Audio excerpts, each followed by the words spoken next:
Welcome to Daily Wisdom, Walking the Path with the Buddha, a podcast shared by David Roylance.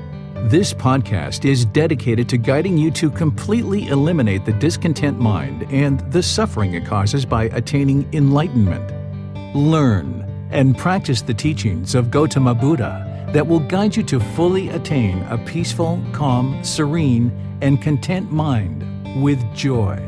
To support this podcast, visit patreon.com/supportbuddha or visit buddhadailywisdom.com, where you will discover a full range of courses, retreats, and online learning resources to assist you on the path to enlightenment.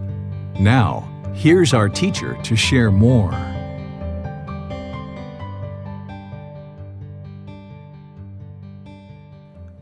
Chapter 17. Dissolving the Ego. Ego serves no purpose.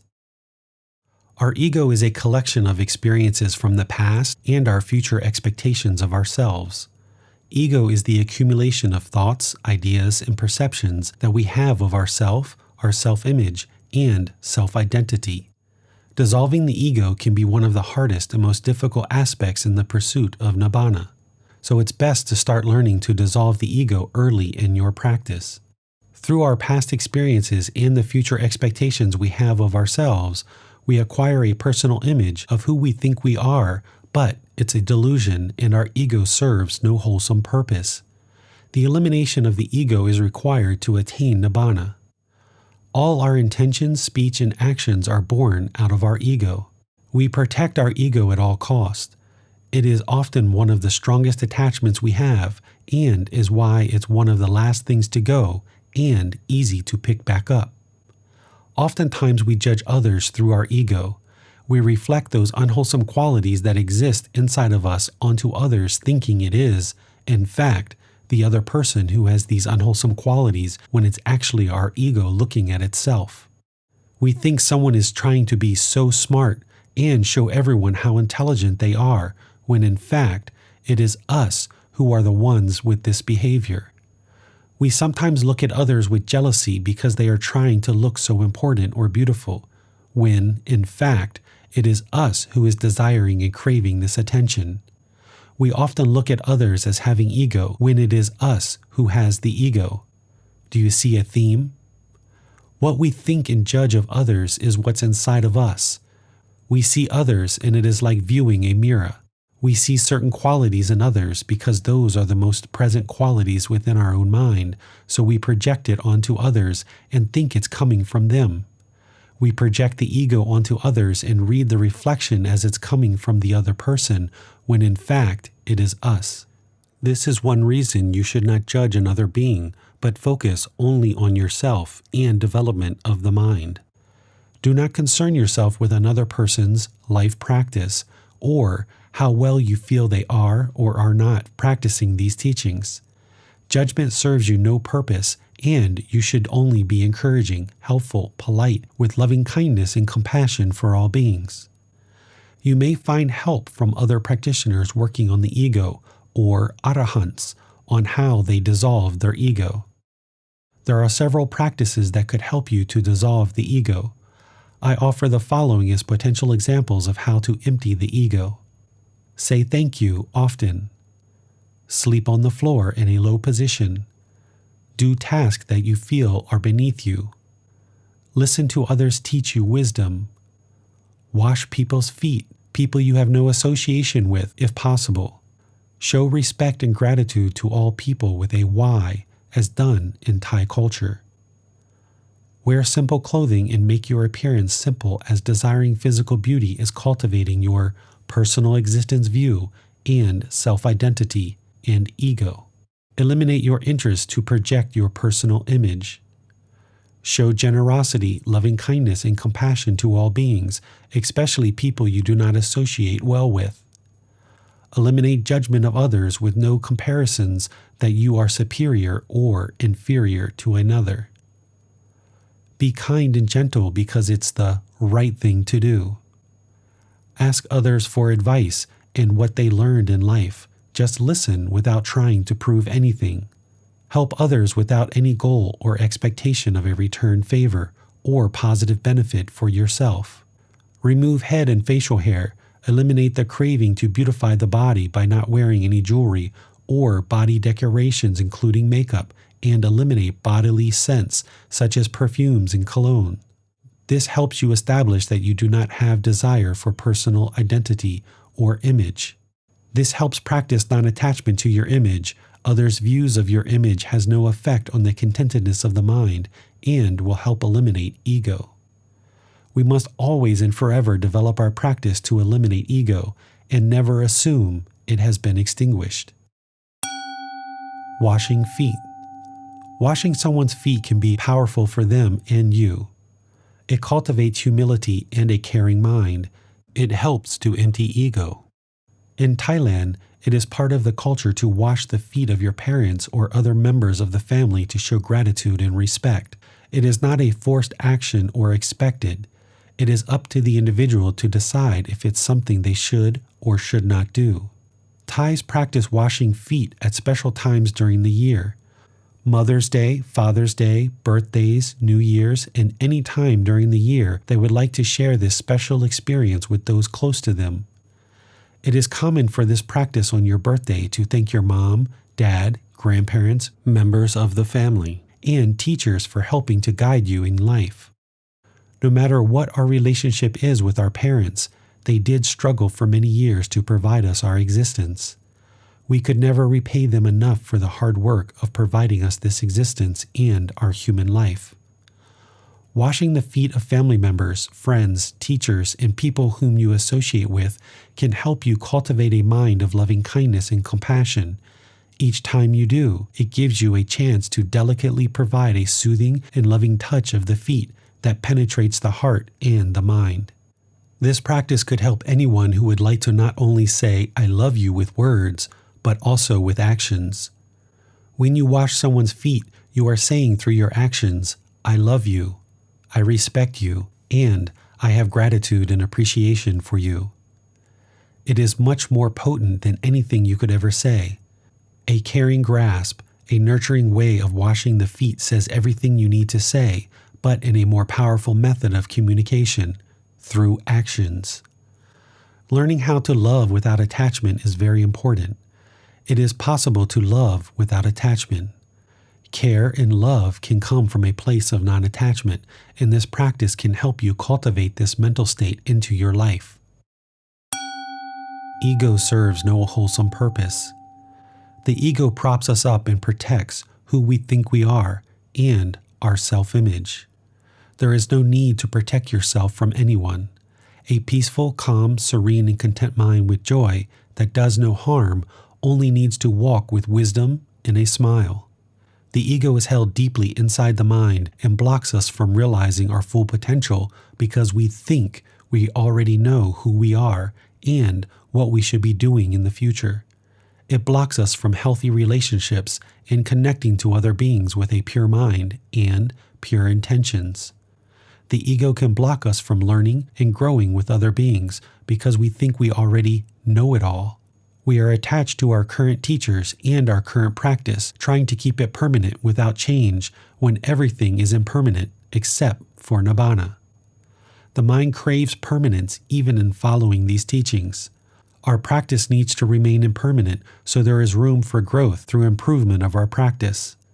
The ego blocks us from learning, growing, and experiencing wisdom from all beings and the world around us. Our pursuit to Nibbana will require a lot of learning and growth, so we must remain open to learn from all our experiences. This will help you to move along the path and in life. Ego can create massive amounts of pride or arrogance, making us believe that we are so great and wonderful. It is very difficult for one to see their own ego. To attain Nibbana as an arahant, you will need to fully and completely eliminate the ego. One of the 10 fetters is conceit, and to attain the stage of enlightenment as an arahant, you will need to completely dissolve the ego and excessive pride in the mind. Dissolving the ego is easier said than done. Because we have spent a lifetime acquiring the ego and many countless hours thinking about what we want to do in the future, it is very hard to let go of the ego. There is personal identity and many other attributes attached to the ego, and if we hold on to this aspect of the mind, we will create discontentedness for ourselves, never being able to fully experience the enlightened mind. To reach Nibbana, the ego must be dissolved, dismantled, and eradicated. Gotama Buddha explains just how dreadful, bitter, vile, and obstructive it is to allow ourselves to dwell in praise, excessive pride, and ego in the following teaching. Gain, honor, and praise are an obstacle even for an arahant. The following is a translation from the Pali Canon, the source of Gotama Buddha's teachings. Bhikkhus, gain, honor, and praise, I say, are an obstacle even for a bhikkhu who is an arahant, one with taints destroyed. When this was said, the Venerable Ananda asked the Master Teacher Gotama, "Why, Venerable Sir, are gain, honor, and praise an obstacle even for a bhikkhu with taints destroyed?" I do not say, Ananda, that gain, honor, and praise are an obstacle to his unshakable liberation of mind, but I say they are an obstacle to his attainment of those pleasant dwellings in this very life which are achieved by one who dwells diligent, ardent, and resolute. So dreadful, Ananda, are gain, honor, and praise, so bitter, vile, obstructive to achieving the unsurpassed security from bondage. Therefore, Ananda, you should train yourselves thus. We will abandon the arisen gain, honor, praise, and we will not let the arisen gain, honor, and praise persist, obsessing our mind. Thus, you should train yourselves. Translation by Bhikkhu Bodhi in the year 2000. Teaching through ego. Gotama Buddha reached Nibbana during his 6 years of training the mind, then had a lifelong practice of maintaining the mind. He knew he attained Nibbana for himself, as a completely liberated mind is very noticeable to the person who has attained it. While he knew he had all the answers, others around him taught their teachings which did not lead to a Nibbana. Gotama Buddha's students attained enlightenment, and they knew the truth. There were still plenty of people who did not learn and practice Gotama Buddha's teachings. There is a reason Gotama Buddha only ever taught students that wanted to learn with him. He did not go out in search of students. He allowed them to come find him. It is important not to crave students, as the mind will shut down and tranquility lost. Craving is the problem. Non-clinging, non-attachment, non-craving, Nibbana is the solution. With craving, there is no Nibbana. A student needs to accept a teacher for guidance. This act alone helps to reduce ego for a practitioner. The student needs to open the front door and welcome the teachings into the mind with trust and respect. Without the student opening the door, the teacher cannot breathe healthy life into the mind. Thus, the student will not have the teachings to make improvements.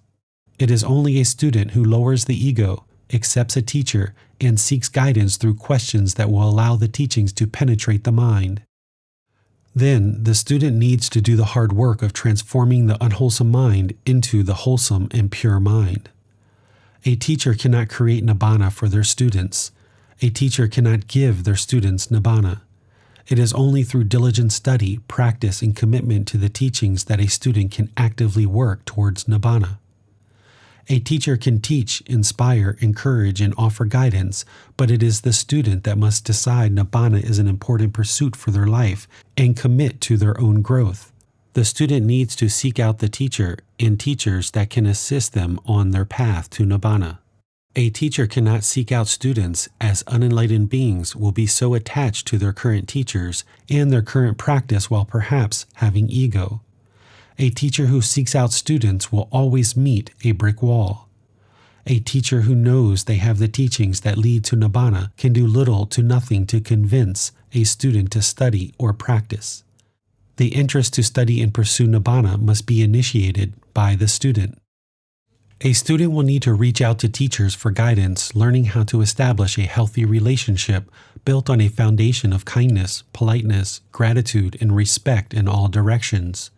Only a Buddha would be able to attain Nibbana without the assistance of teachers, with all others being able to experience enlightenment through the guidance of teachers and a well-developed practice of these teachings.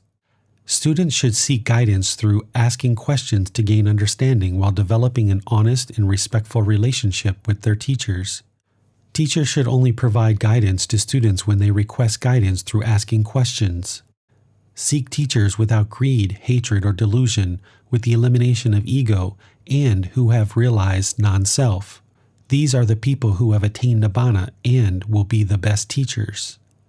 It would be very difficult for a teacher to guide others towards Nibbana if they have not yet attained Nibbana. The end of each chapter will have learning resources for further exploration. You will be able to explore videos, podcasts, quizzes, etc. to deepen your learning of the content you read in each chapter. Please see the ebook for more details on these resources. As you have questions or need clarification on these teachings, you are welcome to post those into the Facebook group Daily Wisdom, Walking the Path with the Buddha, or contact the author privately for in-depth learning. Daily Wisdom, Walking the Path with the Buddha.